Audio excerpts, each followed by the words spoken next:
From healthcare to hiring, AI is quietly becoming the co-pilot for some of life's most important decisions. It promises this incredible world of efficiency, right? But it also forces us to grapple with some really deep human questions about morality and control. Okay, let's dive into this. Just think about this for a second. This isn't some hypothetical you'd hear in a philosophy class anymore. No way. This is a real-world engineering problem. We are literally trying to program morality into machines, and the choices we make, they have life-or-death consequences.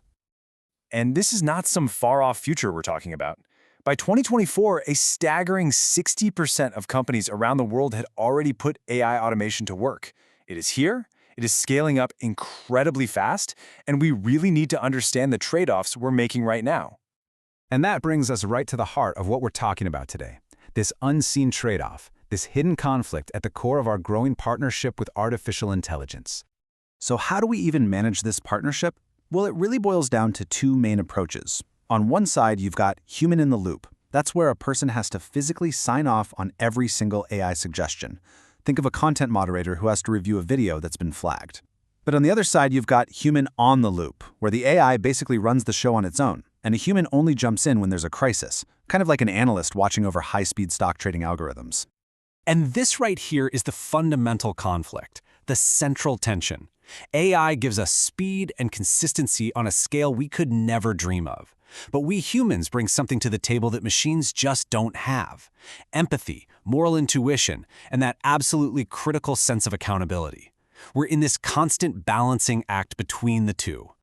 And here's one of the biggest risks if we get that balance wrong: something called moral de-skilling. It's this idea that if we just outsource all the tough calls to an AI, our own ethical muscles start to weaken, to atrophy. It's a lot like how using GPS all the time can make your own natural sense of direction a little bit worse. We could literally forget how to navigate these tricky moral landscapes by ourselves. So, what happens when this delicate balance breaks down? Let's take a look at some real-world examples where the stakes were incredibly high and the entire system, both the human and the machine, failed. Our first case takes us right into the justice system.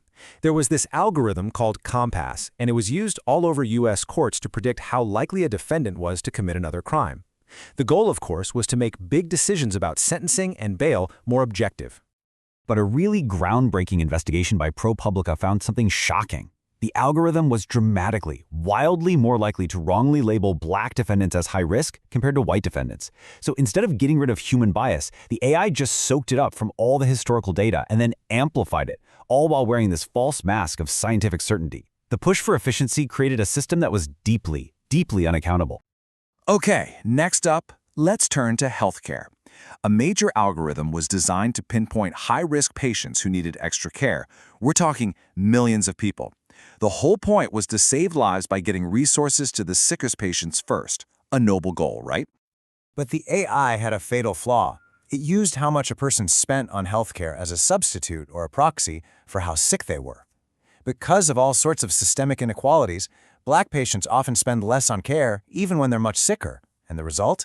It was catastrophic. Black patients who were flagged as having the same high-risk score as white patients were on average actually suffering from 26% more chronic illnesses, a complete failure of the system.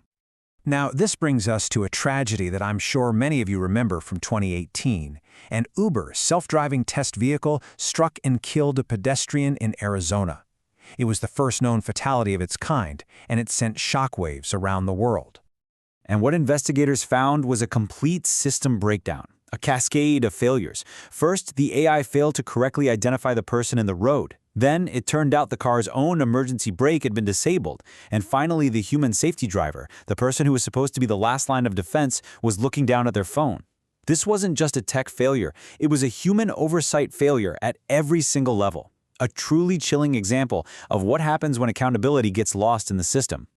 For our last case, we're going to the UK during the pandemic. Exams were canceled, so the government decided to use an algorithm to assign final grades to students, hoping it would standardize the results and make things fair. The outcome was an absolute disaster.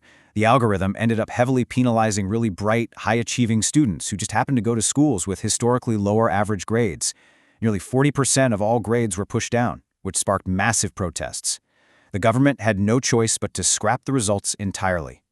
It was a huge lesson that algorithmic efficiency means absolutely nothing if people feel the result is fundamentally unfair.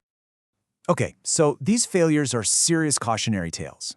But it's not all doom and gloom. So how do we actually get this right? How do we move forward? Let's explore a framework for building a much healthier partnership between us and our AI.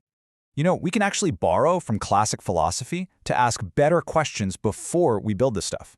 A rules-based approach asks, what are our absolute non-negotiable duties here? An outcomes-based view asks, what system is going to create the best real-world results for everyone involved? And then a character-based view asks a tougher question. What kind of society are we actually building by relying on this technology? These aren't just abstract ideas, they're design principles. And this way of thinking leads to a really practical path forward. First, you have to assess the stakes. Is this AI recommending a song, or is it making a parole decision? The potential for harm has to determine the level of human oversight. Second, define clear guardrails, what the AI can and, just as importantly, can't do. Third, and this one is crucial, make sure a human being is always ultimately accountable. Fourth, we need to train people not to blindly trust the AI, but to challenge it, to question it. And finally, continuously evaluate, because an algorithm's impact on the real world is never static, it's always changing. This principle is so important that it's being written into global policy. This quote from UNESCO's big recommendation on AI ethics makes it crystal clear. No matter how smart the machine gets, a human must always be the one who answers for its actions. Period. So in the end, it all comes back to that one irreplaceable idea, the role of the human in the machine. So why do we insist on this? Why do we fight so hard to keep humans in the loop? Well, it's because we provide that final backstop for accountability. We bring the empathy and the ethical context that algorithms completely lack. We are the safety brake that can prevent unintended harm. And really, our presence is what ultimately builds public trust in these incredibly powerful systems. Which leaves us with one last question to think about. As we're building this future, we have to decide what our ultimate goal really is. Are we just trying to build smarter and smarter machines? Or are we trying to use these incredible machines to make us wiser, more compassionate, and more judicious humans? The answer to that question is going to define the next chapter of our entire relationship with technology.